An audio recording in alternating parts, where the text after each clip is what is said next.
الله تعالی موږ تاسې عقلونه راکړي دي، فکرونه یې راکړي دي، مکلف کړي یو. د هیڅ چا په پټو سترګو اطاعت ونه. زما اطاعت باید په پټو سترګو ونه سي، باید وکتل سي چې دا څوک دی، څه یې کړي وه، او اوس کوم فکر او کومه اراده لري. تاسو ته همدغه کم ده چې دا ځوانان به د دې هېواد ساتنه کوي، زموږ د عزت ساتنه به کوي، او زموږ هغه ارمانونه ډېر د تاسف ځای په دا 100 کلنه دوره کې په ټول 100 کاله د یوه توپک د مرمۍ د جوړولو استعداد په د افغانانو کې نه دی پیدا شوی. ټول هغه موارد، ټول هغه شان، هغه آلات چې دا ورڅخه زده کېږي دا د افغانستان څخه ایستلي. جوړې مرمۍ، جوړ توپک، جوړ ټانک دی درته راوړي، در باندې خرڅوي، دی یې جوړوي. خو دی متمدن دی، دی پرمختللی دی، دی پیسې لري. په یوه او په بل نامه باندې موږ او تاسې غولوي. ډېره ځیرکتیا پکار ده.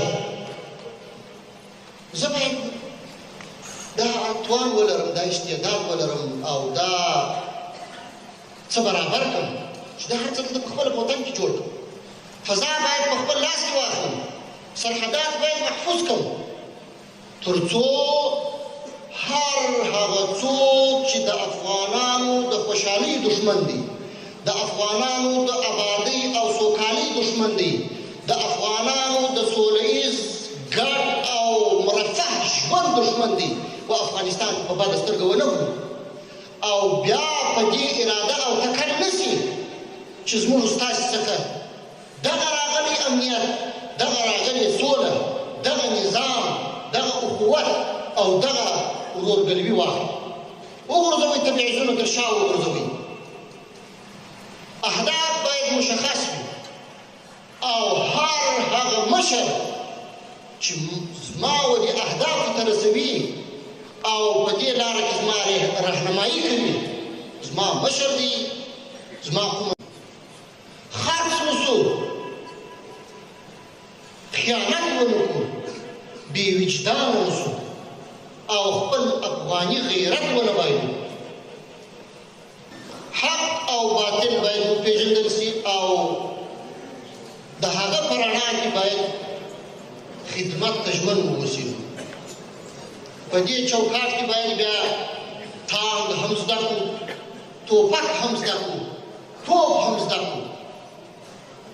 ګورئ، موږ تاسو ته دا فکر راکول کېږي چې توپک څه کوي، مرمۍ څه کوي، اسلحه څه کوي، ټانک څه کوي. دا د وحشت علامه ده، دا د بربریت علامه ده، او دا زموږ او ستاسې هیلې مړې کوي.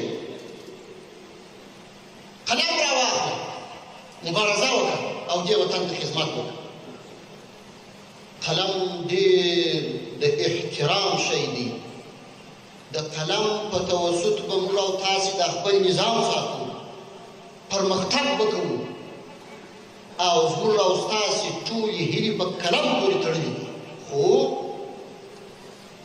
چې توپک نه وي، ټانک نه وي، اسلحه نه وي، قلم هېڅ خپله دا ټانګان موږ او تاسې جوړ کړي دي، دا M4 M16 دا بلاک هاک دا B250 دا ما او تاسې جوړ کړي دي. دا هغو کسانو جوړ کړي دي چې موږ او تاسې د توپک څخه راګرځي، د قلم په نامه مو غولوي. نن زموږ او ستاسې په سر باندې ډرون ګرځي، زموږ او ستاسې فضا اشغال. زه هم په ناهیلو سترګو ورته ګورم، ته هم په ناهیلو سترګو ورته ګورې. وزیران، قومندانان، د پولي اردوګانو مسؤلین، جنرالان ټول اسمان ته ګوري، هېڅ په وس نه ده پرته. رازا نیوز محترم لیدونکو السلام علیکم. ترکیه هم د افغانستان سفارت اسلامي امارت ته سپارلی ده. دا چې دغه سفارت څه ډول اسلامي امارت ته سپارل شوی د ویډیو په تفصیل کې به یې واورو. له دې څخه وړاندې په ایران کې موجود د افغانستان سفارت هم د ایران لخوا د افغانستان اسلامي امارت ته سپارل شوی و او طالبان ورته خپل نوی سفیر معرفي کړی و.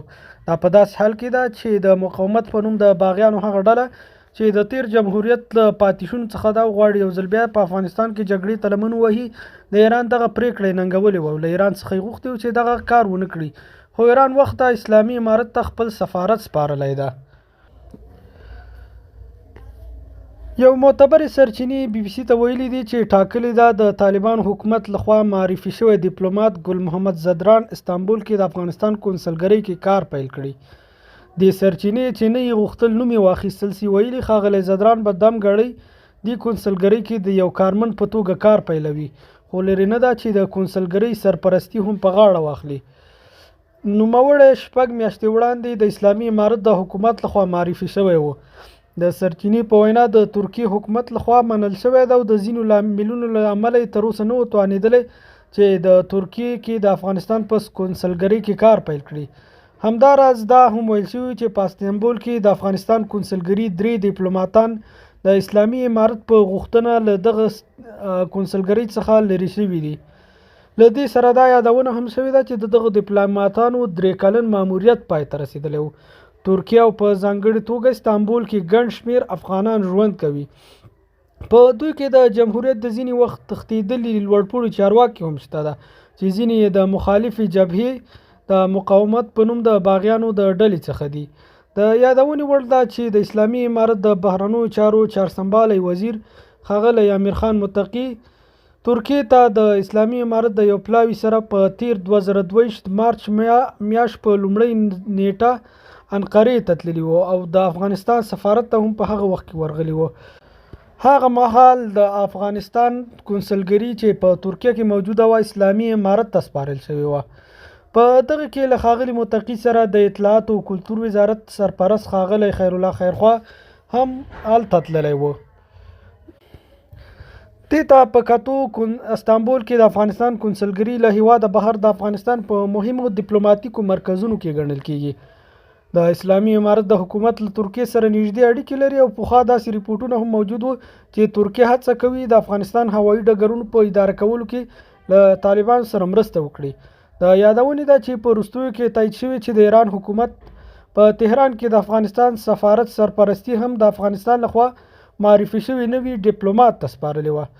په افغانستان کې د مقاومت په نوم د باغیانو ډلې یو شورا چې د حکومت مخالفه څیرې پکې راغونډې شوي دي په یو اعلامیه کې پر افغانستان د طالبانو حکومت مشروع ګڼلی و او ایران ته یې ویلي و چې د افغانستان سفارت پریکړه دې بیرته واخلي، خو دا په داسې حال کې ده چې دوی خپله له هیواد څخه تښتېدلي دي.